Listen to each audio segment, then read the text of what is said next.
السلام علیکم دوستو، دعا کرتا ہوں آپ سب خوش رہیں، آباد رہیں اور سلامت رہیں۔ دوستو، آج کے اس پیغام میں آپ کو بتاؤں گا غریب قربانی کیسے کریں۔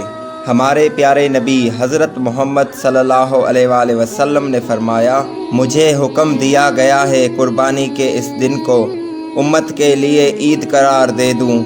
ایک صحابی نے عرض کیا، یا رسول اللہ صلی اللہ علیہ وسلم، میرے پاس ایک دودھ دینے والی بکری ہے اور وہ بھی مجھے کسی نے گفٹ کی ہے اور میں غریب ہوں، بس اسی کا دودھ استعمال کرتا ہوں، تو کیا اسے میں اللہ کی راہ میں قربان کر دوں؟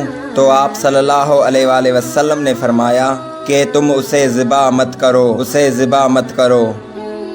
تم عید کے دن اپنے بال، اپنے ناخن اور مونچھیں کاٹ لینا اور زیر ناپ بال مونڈ لینا، اللہ کے یہاں تمہاری مکمل قربانی لکھی جائے گی۔ دوستو، یہ ہے اللہ تعالیٰ کی رحمت غریبوں پر۔ تو میرے مسلمان بھائیوں، آپ صلی اللہ علیہ وآلہ وسلم کے اس فرمان کے بعد کوئی بھی مسلمان ذو الحجہ کا چاند دیکھے اور وہ قربانی کا ارادہ رکھتا ہو تو وہ قربانی ہونے تک اپنے بالوں اور اپنے ناخنوں کو نہ کٹوائے۔ تو دوستو، آپ صلی اللہ علیہ وآلہ وسلم کے اس فرمان کے مطابق ہر غریب قربانی کر سکتا ہے۔ اللہ کو راضی کرنے کے لیے بالوں ناخنوں کو عید کی نماز کے بعد کاٹ کر۔ دوستو، آپ صلی اللہ علیہ وسلم نے ان 10 دنوں میں اور بھی عمل بتائے ہیں جو میں آپ کو بتا دیتا ہوں۔ اگر آپ ان پر عمل کریں گے تو آپ کا تقوی ایمان بڑھ جائے گا اللہ کے نزدیک۔ 8، 9، 10 ذو الحجہ کو آپ روزہ بھی رکھ سکتے ہیں۔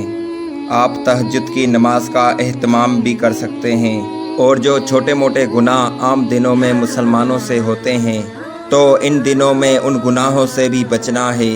اگر آپ قربانی نہیں کر سکتے تو آپ سے جو ہو سکے اللہ کی راہ میں صدقہ خیرات کر دیا کریں، کسی غریب کی عید کرا دیا کریں، کسی کو اس کے کام میں اگر مشکل ہو تو اس کی ہیلپ کر کے اس کو آسانی دے سکتے ہیں۔ میرے پیارے اسلامی بھائیوں، آپ صلی اللہ علیہ وآلہ وسلم نے ذو الحجہ کے ان 10 دنوں کو خاص قرار دیا ہے، تو خاص عمل بھی کریں اور نئے عمل کریں۔ جو آپ عام دنوں میں نہیں کر سکتے وہ عمل کریں۔ تو دوستو، آپ سب سے امید کرتا ہوں غریب کیسے قربانی کر سکتا ہے یہ پیغام آپ کو سمجھ آ گیا ہوگا۔ تو جو بھی مسلمان غریب ہے اللہ کی رحمت سے مایوس نہ ہو، عمل کریں آپ صلی اللہ علیہ وآلہ وسلم کے فرمان پر، تو آپ کی قربانی ہو سکتی ہے۔ پھر ملیں گے اگلے پیغام میں، تب تک کے لیے خدا حافظ۔